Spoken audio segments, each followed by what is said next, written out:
जय हिंद दोस्तों। आज हम सब जो है देखेंगे पढ़ेंगे कि समतल दर्पण के द्वारा प्रतिबिंब का निर्माण। समतल दर्पण में बनने वाला प्रतिबिंब जो है वह आभासी होता है, सीधा होता है, बशर्ते उसमें पार्श्व परिवर्तन की प्रक्रिया होती है। तो हम सब देखें कि समतल दर्पण में प्रतिबिंब किस प्रकार से जो कि बनता है। ठीक है, तो ये है आपका टॉपिक है समतल दर्पण। समतल दर्पण से प्रतिबिंब का निर्माण। प्रतिबिंब का निर्माण।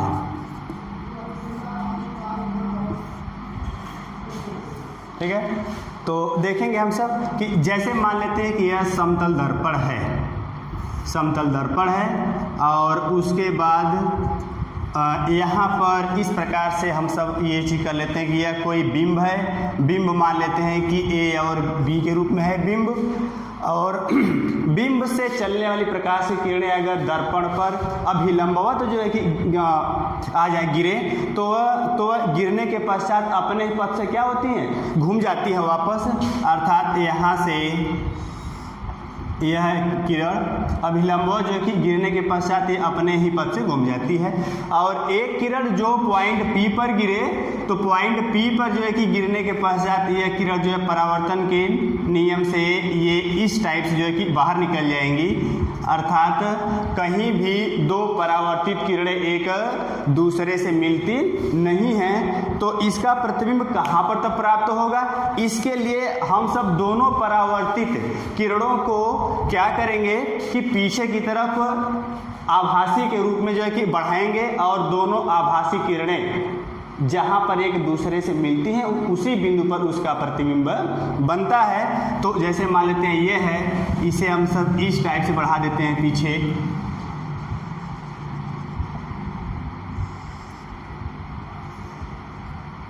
यह है, और यहाँ पर प्रतिबिंब जो आपका प्राप्त हुआ वह A1B1 के रूप में है, मान लेते हैं। यह अब इसमें जो है देखेंगे कि इसकी क्या क्या विशेषता है। ठीक है, अभी तक जो प्रतिबिंब प्राप्त हुआ है यह क्या है, यह आभासी है और सीधा है। ठीक है, अब इसकी जो है कि विशेषता क्या है, इसे हम सब ऐसे जानेंगे। या इसके गुणधर्म है, गुण मान लेते हैं। फर्स्ट है कि इसमें प्रतिबिंब जो है वह बिंब के आकार का ही बनता है। भाई यह क्या है, बिंब है, ये आपका बिंब हो जाएगा, और ये जो है यह आपका प्रतिबिंब हो गया।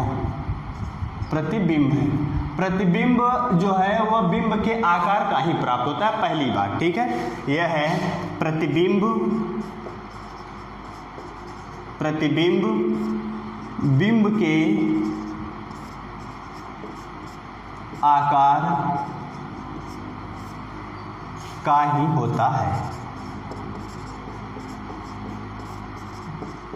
प्रतिबिंब जो है वह क्या होता है, बिंब के आकार का होता है। ठीक है, और उसके बाद दूसरी बात यह है इसमें कि दर्पण से बिंब और प्रतिबिंब दोनों की दूरी जो है वह क्या होती है, एक समान होती है। कहने का मतलब कि दर्पण से जितनी दूरी पर बिंब है उतनी ही दूरी पर क्या होगा, प्रतिबिंब जो है कि बनता है। तो यह है, ठीक है। दूसरा पॉइंट है इसका कि दर्पण से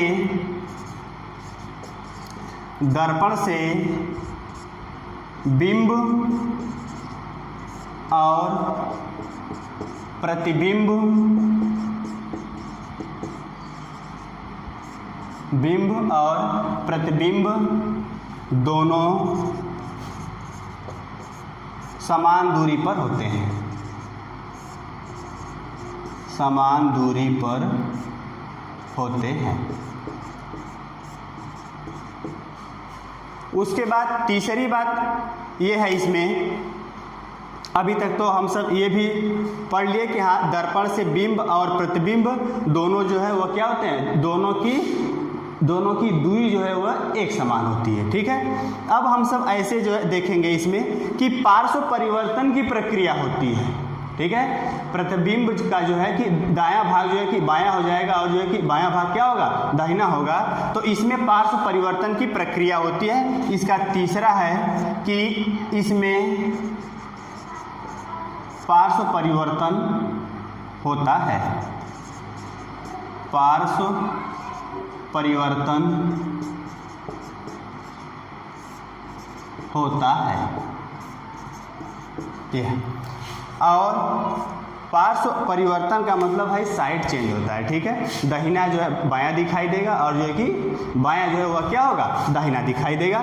उसके बाद चौथी बात यह है इसमें कि किसी व्यक्ति का पूरा प्रतिबिंब, ठीक है, किसी व्यक्ति का पूरा प्रतिबिंब जो है देखने के लिए दर्पण की लंबाई जो होगी वह व्यक्ति के लंबाई का आधा होना जरूरी होता है, ठीक है। जैसे मान लेते हैं कि कोई व्यक्ति जो है कितने फुट का है, 5 फुट का है, 6 फुट का है मान लेते हैं, ठीक है। तो उसका पूरा प्रतिबिंब जो है देखने के लिए कम से कम 3 फुट लंबाई के समतल दर्पण की आवश्यकता पड़ेगी, ठीक है। तो यह है इसमें कि किसी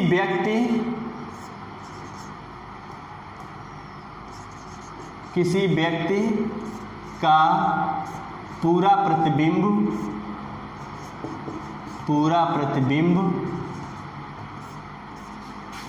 देखने के लिए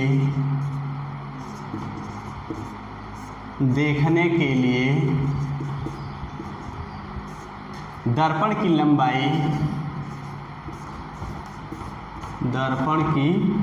लंबाई व्यक्ति के लंबाई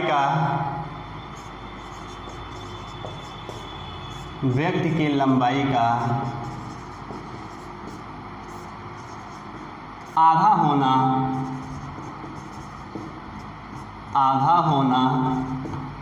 आवश्यक होता है, आवश्यक होता है। अर्थात इसे हम सब ऐसे बोलेंगे कि दर्पण की लंबाई बराबर व्यक्ति की लंबाई बटा 2, यह व्यक्ति की लंबाई बटा 2, ये कर लो। उसके बाद 5वां पार्ट है कि कोई भी बिंब चाहे दर्पण की ओर या दर्पण से दूर भी वेग से गतिमान हो, ठीक है, तो उसका जो है कि प्रतिबिंब जो प्राप्त होगा, प्रतिबिंब जो है कि जस्ट 2 गुने वेग से दर्पण की ओर या दर्पण से दूर जो है कि गतिशील होता है। तो यह है पॉइंट नंबर 5 में है कि कोई बिंब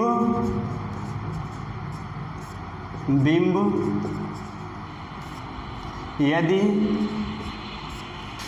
दर्पण की ओर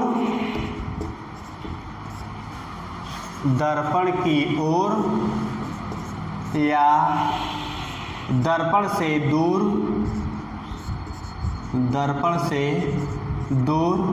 v वेग से गतिमान हो तो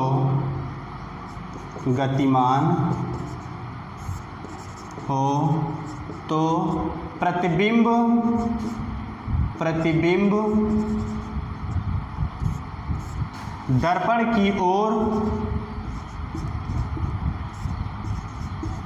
दर्पण की ओर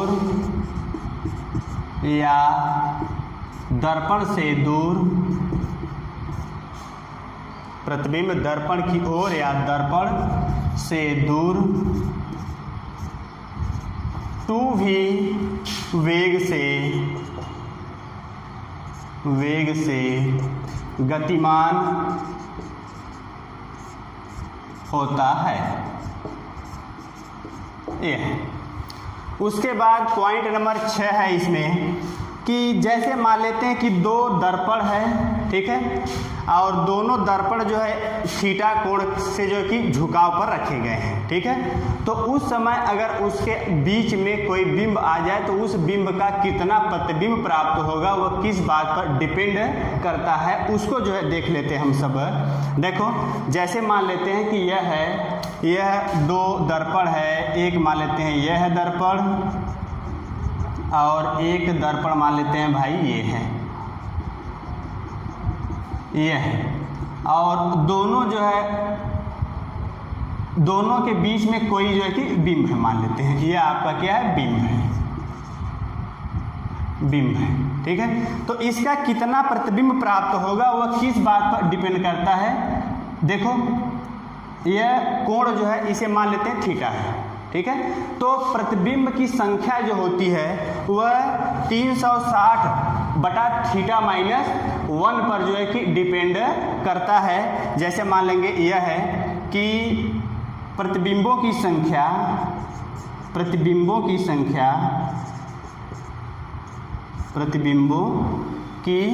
संख्या बराबर संख्या जो प्राप्त होगी वह क्या होगी, वह 360 बटा थीटा माइनस 1 पर जो है कि डिपेंड करता है। मतलब इतना भी प्राप्त होगा। इतना कब प्राप्त होगा, जब 360 बटा थीटा जो होगा वह क्या होगा, समपूर्णांक प्राप्त होगा तब।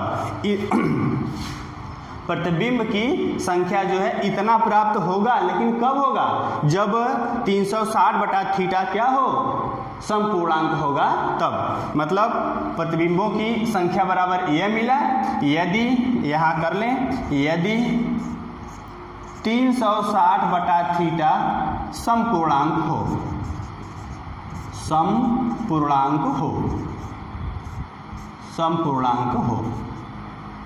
ठीक।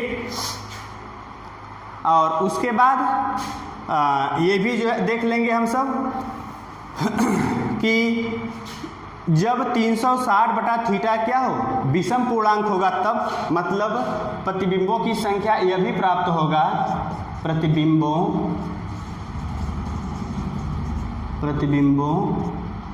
की संख्या इक्वल टू, इसे बोलेंगे 360 बटा थीटा भी प्राप्त होता है, लेकिन कब, जब 360 बटा थीटा क्या होगा, विषम होगा तब। अर्थात यह होगा यदि 360 बटा थीटा विषम पूर्णांक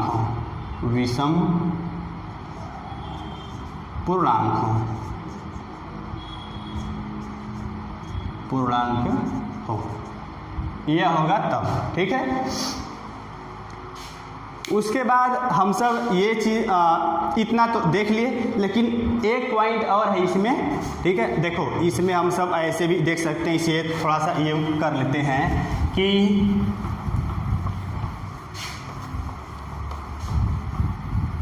सम विषम का मतलब ये है कि जब दोनों दर्पणों के बीच का कोण थीटा बराबर 60 डिग्री हो तो क्या मिलेगा। देखो कि यदि थीटा बराबर हो जाए 60 डिग्री, तब भाई क्या होगा, तब के लिए चूंकि 360 बटा 60 मतलब ये क्या मिला, 6, जो क्या है, सम है। अर्थात प्रतिबिंब की संख्या प्राप्त होगी तब, प्रतिबिंब की संख्या बराबर 6 माइनस 1 इक्वल टू 5। 5 प्रतिबिंब जो है कि प्राप्त होंगे, ठीक। और उसके बाद ऐसे कर लेते हैं कि यदि थीटा बराबर क्या हो जाए, 40 डिग्री, 40 डिग्री हो जाए, तब क्या मिलेगा आपको, तब ये चीज़ आपका प्राप्त होगा कि 360 बटा 40 मतलब ये 4 9 36, ये आ गया 9। मतलब प्रतिबिंब की संख्या जो प्राप्त होगी वह 9 प्राप्त होगी। यानी यह है प्रतिबिंब की संख्या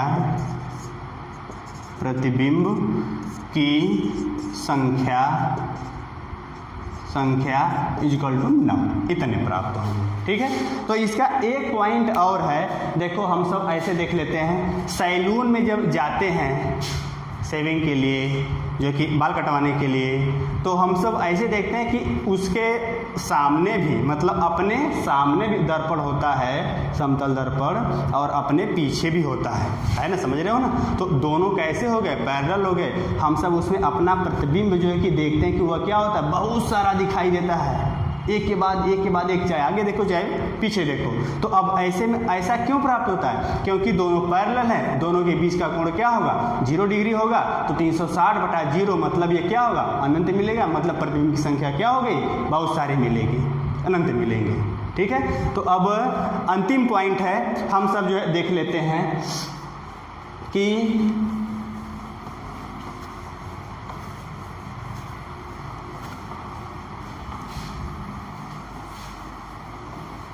देख लें कि जैसे मान लेते हैं कि यह पॉइंट नंबर 7 है, अंतिम पॉइंट है इसमें, कि जैसे मान लेते हैं कि यह दर्पण है और उसके बाद दर्पण पर किसी स्रोत से प्रकाश की किरणें जो कि गिर रही हैं और इसमें भी परावर्तन की प्रक्रिया हो रही है।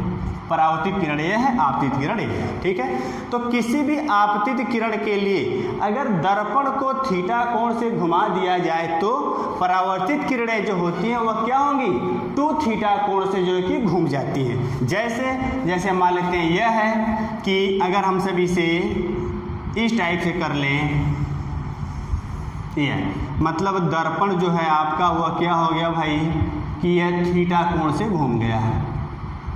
मान लें यह है थीटा कोण से जो कि घूम गए हैं। ठीक है, तो परावर्तित किरणें जो होती हैं यह आपतित है, यह आपतित किरण है, आपतित किरण है, और ये जो है परावर्तित किरण है, परावर्तित किरण है। तो यह क्या होगी कि यह 2 थीटा कोण से जो कि घूम जाएगी, मतलब यह जो एंगल प्राप्त होगा यह क्या होगा, 2 थीटा। तो इसे हम सब ऐसे देखो बोल सकते हैं कि किसी आपतित किरण के लिए, किसी आपतित किरण के लिए यदि दर्पण थीटा कोण से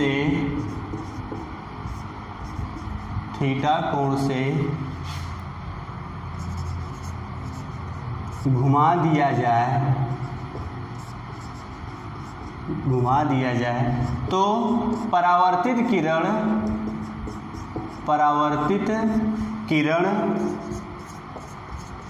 2 थीटा कोण से घूम जाती है। ठीक है, ये रहा समतल दर्पण से प्रतिबिंब का निर्माण और उसके जो कि गुण। ठीक है, समतल दर्पण में एक बार और सुन लो कि समतल दर्पण में बनने वाला प्रतिबिंब जो होता है वह क्या होता है, आभासी होता है, सीधा होता है, उसके कितने गुण होते हैं ये पूरा जो कि दिया गया है। ठीक है, अगर कोई दिक्कत हो फिर बोलना। ठीक।